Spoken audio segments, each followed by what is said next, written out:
లిక్కర్‌లో ఏం జరగలేదంటారు. అసలు లిక్కర్ స్కామే లేదు. లిక్కర్ స్కామ్ లేదంటున్నారు. ఒక చిన్న థియరీ చెప్తాను. లిక్కర్ అనేది డిస్టిలరీలో తయారవ్వబడుతుంది. డిస్టిలరీ నుంచి డిపోకి వస్తుంది. డిపో నుంచి షాప్కి వస్తుంది. అవును. సో డిస్టిలరీలో తయారవుతుంది. నేరుగా డిపోకి వెళ్లకుండా నేరుగా లిక్కర్ షాప్కి వచ్చింది. లిక్కర్ షాప్ గవర్నమెంట్ నడుపుతుంది. గవర్నమెంట్ నడుపుతున్న వాటిలో ఆ రోజుల్లో గవర్నమెంట్ కదా నడిపింది. సార్ కాదు, డిస్టిలరీ నుంచి నేరుగా వెళ్ళిందని నేను చెప్తున్నాను, థియరీ చెప్తున్నాను. ఒక క్రైమ్ థియరీ చెప్తున్నాను. మీరు చాలా పిట్ట కథలు చెప్పారు కదా, నేను ఒక కథ చెప్తాను. అవునా కథ చెప్పండి. కాదు సార్, పూర్వం ఒక ఎండమూరి వీరన్నాథ్ నవల, లేకపోతే షాడో మధుబాబు అనేటి ఉండేది. ఆ నవల అయితే మీరు చెప్పింది, కానీ ఇది ప్రపంచం చూస్తుంది. కాదు సార్, నేను కథ కంప్లీట్ చేయండి. ఇప్పుడు డిస్టిలరీ నుంచి డిపోకి వెళ్లకుండా నేరుగా షాప్కి వెళ్ళింది. షాప్ దగ్గర గవర్నమెంట్కి సంబంధించిన షాప్, అది గవర్నమెంట్కి సంబంధించిన ఒక వైఎస్ఆర్సీపీ కార్యకర్త అక్కడ పనిచేస్తూ ఉన్నారు. వచ్చిన నేరుగా డిస్టిలరీ నుంచి వచ్చిన మద్యాన్ని ఇక్కడ అమ్మారు. అమ్మింది తీసుకుంది క్యాష్లో. క్యాష్ అంతా బయటికి వెళ్ళింది. లెక్కల్లో రికార్డు ఎక్కడ రాలేదు. ఈ రాని రికార్డుల ద్వారా క్రియేట్ చేయబడిందే మొత్తం స్కాము అనేది ఇప్పుడు ఏసీబీ కావచ్చు, సిట్ కావచ్చు, ఇవన్నీ తయారు చేస్తున్న సార్ మీరు చార్జ్ షీట్లు. మీరు మాట్లాడిన ప్రతిదీ వెళ్ళిపోద్ది సార్. మాకు శాపం అవుతుంది. కాదు అవునా కాదా చెప్పండి అంటున్నాను. వినండి సార్, డిస్టిలరీ నుంచి ఏపీబీసీఎల్కి వెళ్లకుండా స్టాకు,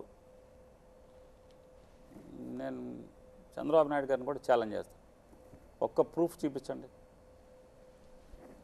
ఎలా ఏదో మీరు స్టోరీ ఒక కథా రచయిత రాసినట్టు రాస్తే ఎట్టగా, అసలు single bottle without QR code, ప్రతి సీసాకి ఒక క్యూఆర్ కోడ్ లేకుండా తాగినోడు సీసా ఎక్కడో పడేశాడు, తీసుకున్న క్యాష్ ఎక్కడికో వెళ్ళిపోయింది, రికార్డులో లేదు. ఇప్పుడు మొత్తం నిరూపించమంటే ఎలా నిరూపిస్తారు? ఇదే కదా స్కామ్ అని చెప్తుంది. సార్ రజనీ గారు వినండి సార్, లిక్కర్ షాప్లో ఎంత అమ్మినా మర్నాడు ఉదయం 10 గంటలకి బ్యాంకు తీయంగానే ఆ డబ్బులు జమ చేయకపోతే ఇమ్మీడియట్గా సస్పెండ్ అయిపోతారు ఎక్సైజ్. ఆ కన్సర్న్ సూపర్వైజరీ వినండి కన్సర్న్ సూపర్వైజరీ ఆఫీసరు సస్పెండ్ అవుతాడు. క్రైమ్ అవుతుంది, అతని మీద ఎఫ్ఐఆర్ అవుతుంది. డిస్టిలరీ వాడు, కార్పొరేషన్ ఎండి, కార్పొరేషన్ సంబంధించిన వ్యవస్థలో ఉన్నవాళ్ళు, నీకు ఎవరైతే డిపోకి సంబంధించిన వాళ్ళు, ఎవరైతే షాపులో పనిచేస్తున్న వాళ్ళు, వీళ్ళందరూ సిండికేట్ అయిందనే కదా ఇప్పుడు చెప్తూ ఉంది.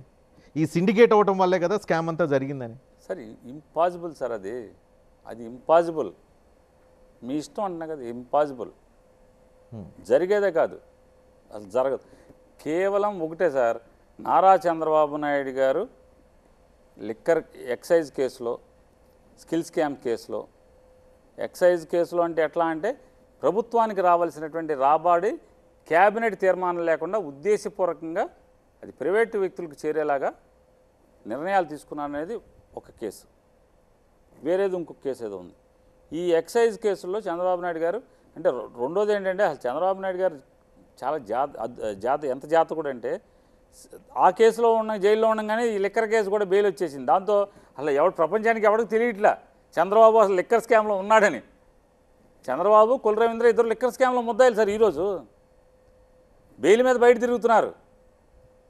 కాబట్టి నన్ను పట్టేసుకున్నాడు కాబట్టి, నన్ను జైల్లో పెట్టేసాడు కాబట్టి, జగన్ కూడా ఏదో రకంగా జైల్లో పెట్టాలనేది ఆ వరవడిలో వెళ్తున్నది తప్పితే రెడీనా జైలుకి